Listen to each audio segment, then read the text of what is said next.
Welcome to the Contracting Officer Podcast. It's not just for contracting officers. If you work anywhere in the government acquisition world, this podcast is for you. Today, we're talking about stereotypes in government acquisition.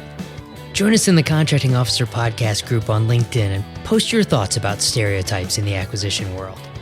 Okay, let's get this episode started. Even Dilbert understands the stereotype of the contracting officer or purchasing manager. I was reading the Dilbert comic in the paper this week. You actually get the physical paper still? Yes, actually a paper. It turns out it costs less to get the physical newspaper on Sunday and the digital subscription than it does to just get the digital subscription. So every week I get one chunk of dead tree thrown on my driveway for me to quickly peruse and then recycle. But you get to read Dilbert while you're perusing. I did this week. Stay focused, Kevin. We haven't even gotten started yet. Okay, sorry. This week, the Dilbert joke was about purchasing managers. Dilbert needs to buy something, takes his request to the purchasing manager, who tells Dilbert, "I can't buy this without 3 vendor quotes." Dilbert points out that there's only 2 companies in the world that make the kind of product he needs, but the purchasing manager won't bend the rules because if you bend the rules for one person, then it opens the floodgates and everybody wants you to bend the rules. Dilbert suggests that maybe the rules could be bent when it makes complete sense to bend them, and the purchasing manager isn't going for it. So Dilbert asks if maybe the purchasing manager was bullied as a child and uses his current job to get revenge. The punchline is the purchasing manager says, "Now you need 4 quotes." He uses his position of authority in this case to make it even harder to get something done. That's the stereotype. Exactly.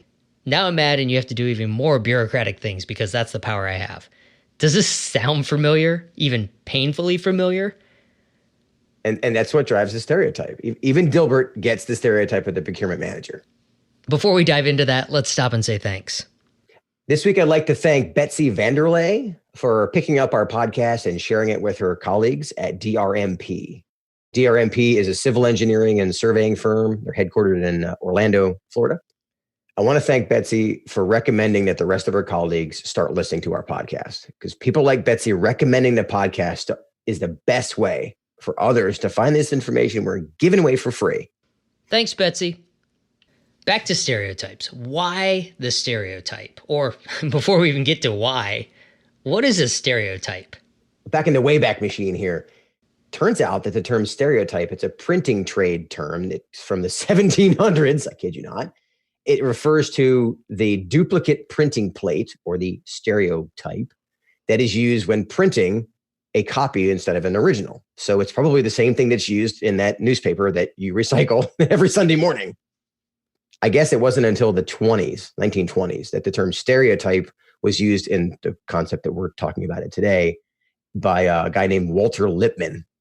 The official definition now is a stereotype is an overgeneralized belief about a particular category of people. In other words, making an assumption about a person based on what we think we know about them. Because they're like other people in some way, so everything about them has to be alike. There you go. There's a reason stereotypes exist, and we won't get into all of the social psychology about stereotypes. Today, we're talking about the stereotype of contracting officers, contracts administrators, contracts managers, subcontracts administrators, purchasing managers, purchasing agents, whatever you want to call the job of buying things and managing the resulting contracts. That Dilbert comic we started with pretty much nails the stereotype of the professions that we're talking about. The stereotype of these positions is that you're 99.9% process, that you don't care about the variability. You assume there is none, and it's just a matter of where do I copy and paste to get this done and get you out of my office. That's the stereotype. The rules say we need 3 quotes for everything, so we need 3 quotes for everything, even if there's only 2 companies in the world that make this thing. Even if it's an impossibility, that's what the rules say. The reality is, as we always say here on the podcast, the contracts profession and the similar professions that we're lumping in here today, these professions are thinking jobs. It really can be a fascinating exercise in problem solving. How do I get this done despite the mountains of regulations and policies that are levied on me? The goal of all this thinking in the thinking job has a couple of elements. What is the path of least resistance? How do I get this done within that mountain of regulations? How do I get it done to serve my customer? Then what is the legal or required path? Is there a path I have to go down, i.e. you get 3 quotes? The question then becomes, and this is again a thinking part, where do those 2 paths overlap? The path of least resistance and what's legally required. They're 2 different paths and they lead in 2 different directions sometimes. And unfortunately, it's easier and faster to just take one of those paths, either the path of least resistance or the path of total compliance, because it takes thinking to figure out where they cross. Either one of them alone can lead to a bad result. Yeah, we all have days where it's hard to find the energy to do the hard stuff, to do the thinking. So we may be tempted to just take the one path. The compliance path is the stereotype. And that means a lot of people out there think that the contract, subcontracts, purchasing profession is used by people as a way to get revenge. And Dilbert jokes aside, people feel bullied at work all the time. It could have been they were bullied in the last negotiation. It could have been somebody's pounding their desk saying you have to get this done because it's more important than you. It could have been a lack of respect for the profession or that for how long it takes to get something through the procurement wickets in an organization. I mean, that can be its own art form. So yeah, Dilbert jokes aside, there is that mindset sometimes of, I can make this hard for you. And that's not a healthy place to be. Compliance is important, but it has to be thought of as compliance in support of the mission. Whether you're on the government side or the industry side, if you're working federal contracts, you are, by definition, doing something for the good of the country. And that's as defined by our current leaders, because what is good can change over time. But hopefully, if you're working in the federal world, you believe you're doing it for the good of the country. And if you don't, we got to ask why you're doing it. I'll be blunt. So compliance, good. But getting the compliance right and failing the mission is failure. Now, getting the mission done without any compliance to the rules and regulations is probably illegal. So that's not good either. The 2 extremes. I guess what I'm trying to say is you have to know the rules. You have to learn the rules so that you can leverage them for good and not for revenge in air quotes, in Dilbert quotes here. Leverage them for good to support the mission. I really get frustrated when the whole profession is stereotyped. But stereotypes exist for a reason, and I have run into people over the course of my career that perpetuate that stereotype. Stereotypes have a foundational source. You're right. And I've seen a percentage, we'll leave it at that, of people that I could totally see somebody saying, you got to give me 4 quotes now. I've seen that before. However, the majority are in the other extreme where they're in this box of, I need to be able to make sure this is legal.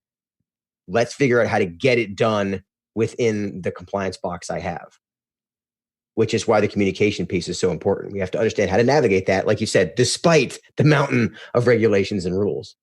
We'll get back to the communication thing in a second. First, let's stop for FAR time. FAR 1.602-2 is responsibilities, contracting officers' responsibilities. This is the compliance thing. Contracting officers are responsible for ensuring performance of all necessary actions for effective contracting, ensuring compliance with the terms of the contract, and safeguarding the interests of the United States in its contractual relationships.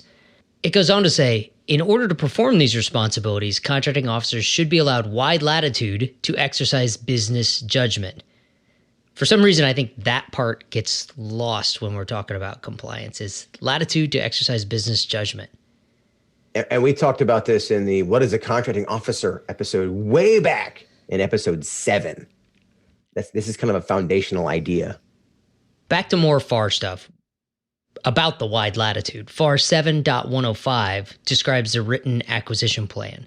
7.105b2, competition, subparagraph I, is describe how competition will be sought, promoted, and sustained throughout the course of the acquisition. This subsection of the FAR is listing out the written acquisition plan elements. This is one of them. It does not say get 3 quotes. It says describe how you're going to compete this work. So at the top level, the FAR doesn't give you any explicit instructions. It says describe how you're going to compete. As this flows down through policy to procedure, procedure often becomes you must get 3 quotes.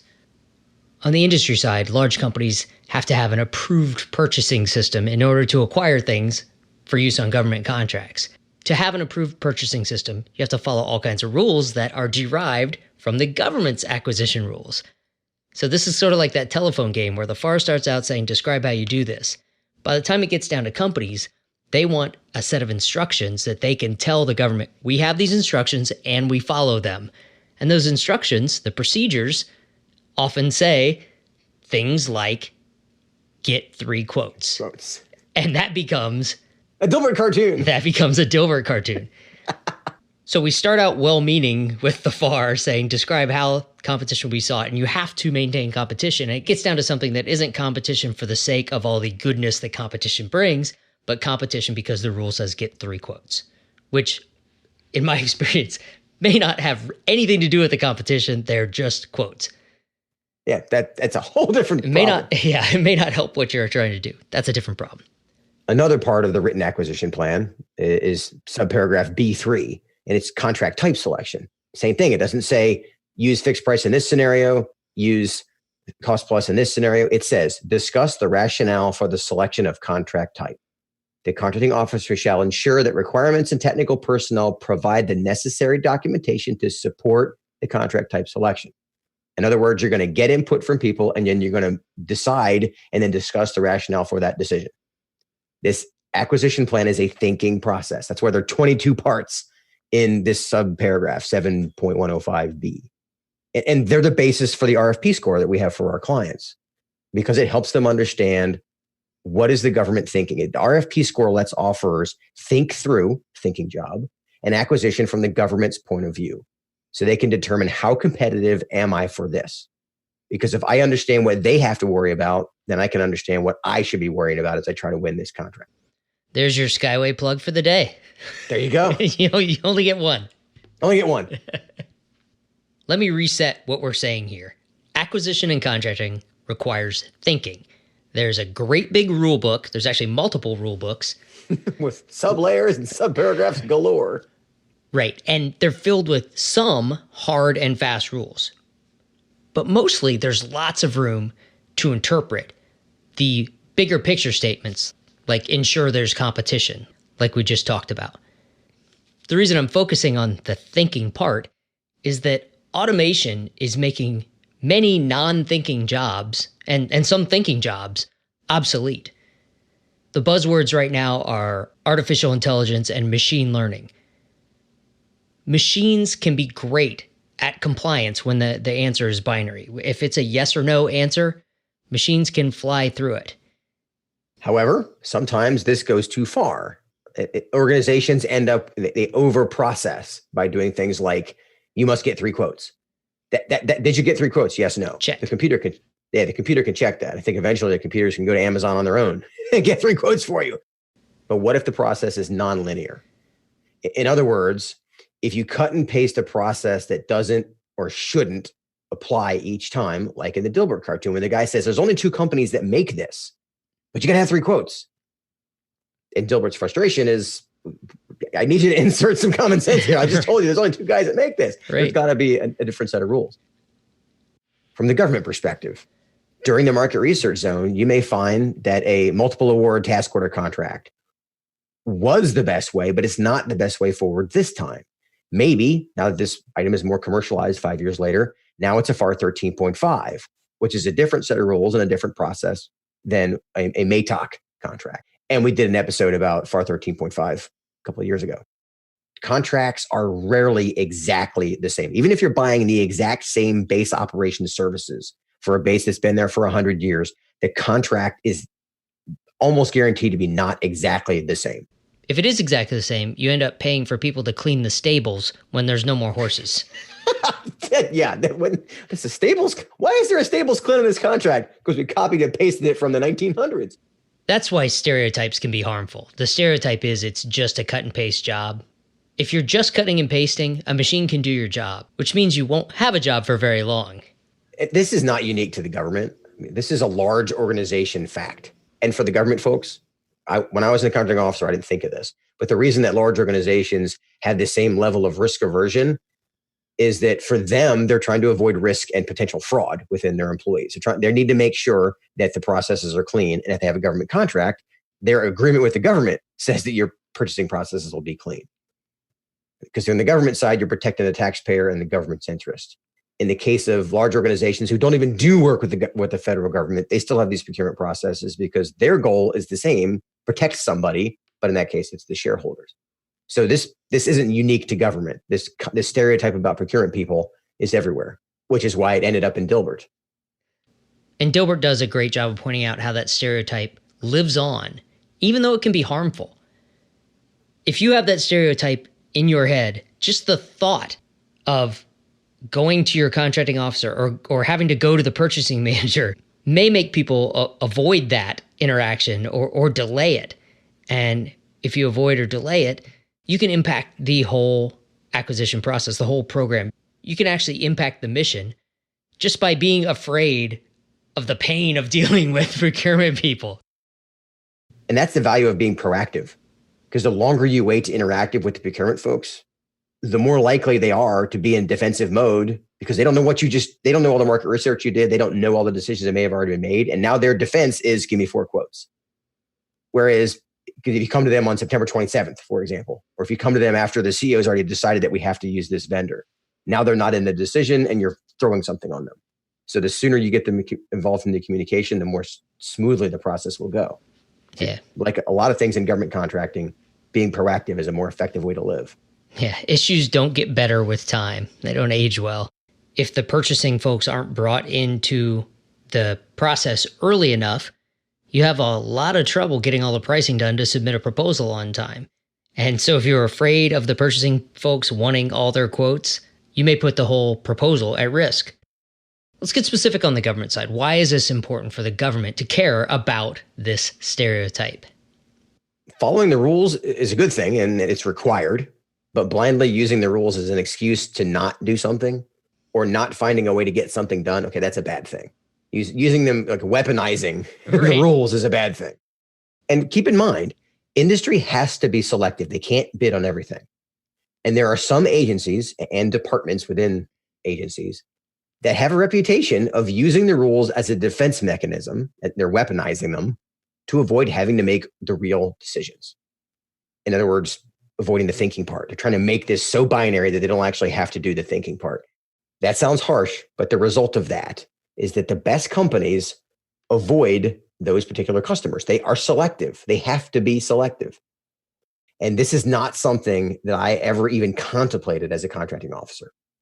I always got competition. Somebody always bid on the stuff that we put out. It never occurred to me that I may be getting like the worst performers available because the companies who are really good at this, the ones who are out changing the world and whom can serve my customer exceptionally well, they're not interested in dealing with us.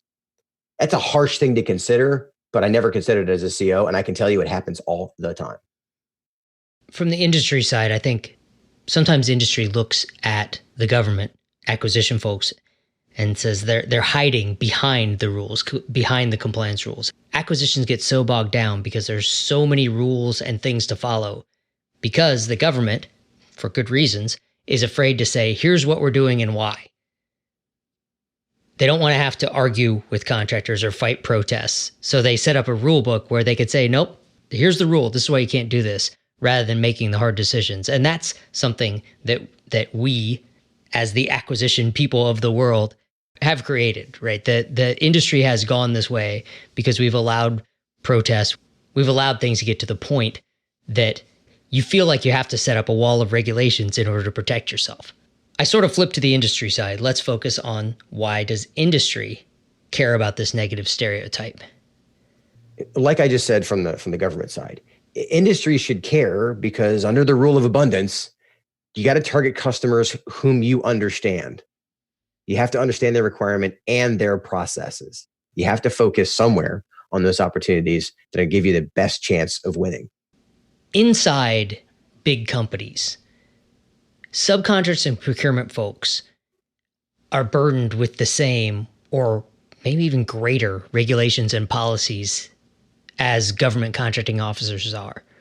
When I was talking before about the specter of the approved purchasing system, that purchasing system approval drives fear of losing your approval from the government. So in order to maintain that, lots of auditing goes on.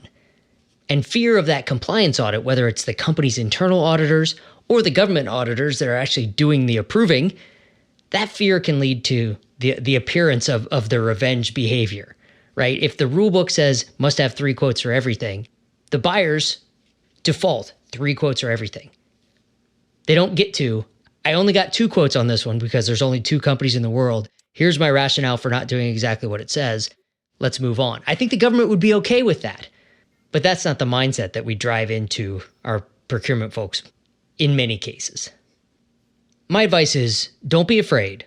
Follow the rules, but document your thinking when you do something that isn't explicit in the rules.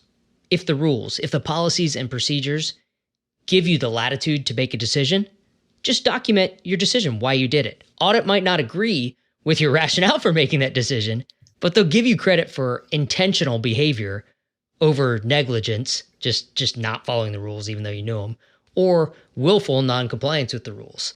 Willful noncompliance is a fancy way of saying I'm actively going to ignore these rules. Right. That's not what most people do. I don't like 3 quotes. I think I'll just get 2 quotes from now on. That'll do. That's right. All right, Kevin, let's wrap this one up for today. Frustration is a result of misaligned expectations. That is a classic Stephen Covey quote from the 7 Habits of Highly Effective People.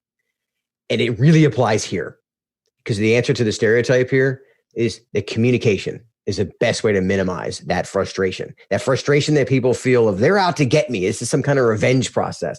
If we communicate what the process is supposed to be, we minimize the impact of that frustration. On the government side, share your reasoning. Avoid that frustration or minimize the frustration by sharing the reasoning on why you have a process. If you make something binary, say I have to have 3 quotes, it better be clear as to why, or it sounds like you're just doing it to be mean. Tell offers why. The basis of that stereotype of they give me 3 quotes and I'll just pick the low one, that's not a thinking process. That implies that I want to make this as easy as possible. I'm looking for the path of least resistance. A machine can do that. And if you're using that process exclusively, I'll put it out there. Shame on you. You're not doing the thinking part of the job. On the industry side, consider that the thinking points of an acquisition process, we talk about those in that Rfp score that our Skyway customers use. What are the thinking points? Because some points are binary. Do you have the security clearance required? Yes, no. That's a binary thing. Are you a small business? Yes, no. That's a binary thing. Do you have this past performance? Yes, no. That's a binary thing. There are other parts that are fluid. How much past performance do you have? How well have you done this in the past? How many people do you think this is going to take? Not everything is binary, but understand which ones are and which ones are negotiable. Make sure you know the difference. And by the way, a lot of times the answers are in the FAR. In fact, a lot of them are in those 22, there's 22 items that are in FAR 7.105. Some of those are binary. And so if you're pounding on the procurement people about things that it's not their choice whether or not they're binary, as opposed to them giving you trouble about things that you know aren't binary. Knowing how those things work and which ones are binary, which starts with communication, is going to make this overall process much cleaner. All right, I'm going to bring this full circle back to the Dilbert comic and the stereotype that we're talking about. Stereotypes exist for a reason. If you share your intentions, if you share what you're thinking, if you provide the context behind your actions, behind your behaviors, you have a better chance of avoiding the stereotype and achieving the result that you're going for. I don't know how in the Dilbert comic that purchasing manager could have shared his intentions behind now you need 4 quotes, because that does sound like revenge behavior. But that's just a comic. And the procurement manager in the Dilbert quote obviously wasn't concerned about the results of the mission. So therein lies the problem. There's the misaligned expectation right out of the gate. Beautiful. I'll talk to you later, Kevin. All right, see you, Paul. Okay, that's it for this episode. Thanks for joining us. We'll see you in the Contracting Officer podcast group on LinkedIn and right here next week.